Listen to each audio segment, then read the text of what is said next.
Friends, இந்த வெறும் தேங்காய் எல்லாம் வெறும் கடலைப்பருப்பு சட்னி வாங்க எப்படி செய்ய பார்க்கலாம். எல்லாம் பாரம்பரிய சட்னி தான். இதுக்கு சாப்பிட்டதில் கண்டிப்பாக இதை ட்ரை பண்ணி பாருங்கள். 2 ஸ்பூன் கடாயில் எண்ணெயை போட்டுக்கிட்டு நல்லா ஒரு 5-6 ஸ்பூன் அளவு கடலைப்பருப்பு போட்டுட்டு வரமிளகாய் போட்டுக்கோங்க. மிளகாவை எடுத்துடலாம், கலர் மாறக்கூடாது.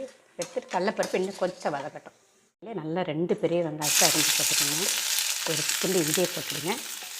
இது ஒரு 1/2 நிமிஷம் வதங்கினதுக்கப்புறம் 2 பெரிய தக்காளியை இந்த மாதிரி அரிஞ்சு அது கூட போட்டுடுங்க. வெங்காயம் வதங்கிடுச்சு, கூட தக்காளி போட்டுடுங்க.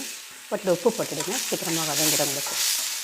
இது ஒன்றா போட்டு அடிக்கிறத விட எனக்கு கடலைப்பருப்பு கொஞ்சம் லேட்டாக மையும். அதனால் ஃபஸ்ட்டு இந்த மிக்சியில் இதை போட்டுட்டு ஒரு 1/2 டம்ளர் தண்ணி போட்டு நைஸாக அரைச்சிட்டு அப்புறம் இந்த வெங்காயம் தக்காளி போட்டு ஒரு ஆட்டு வடிங்க. வதங்கியாச்சு, இந்தமாதிரி வதக்கி எடுத்துக்கோங்க. சட்னி அடித்தாச்சு, கூட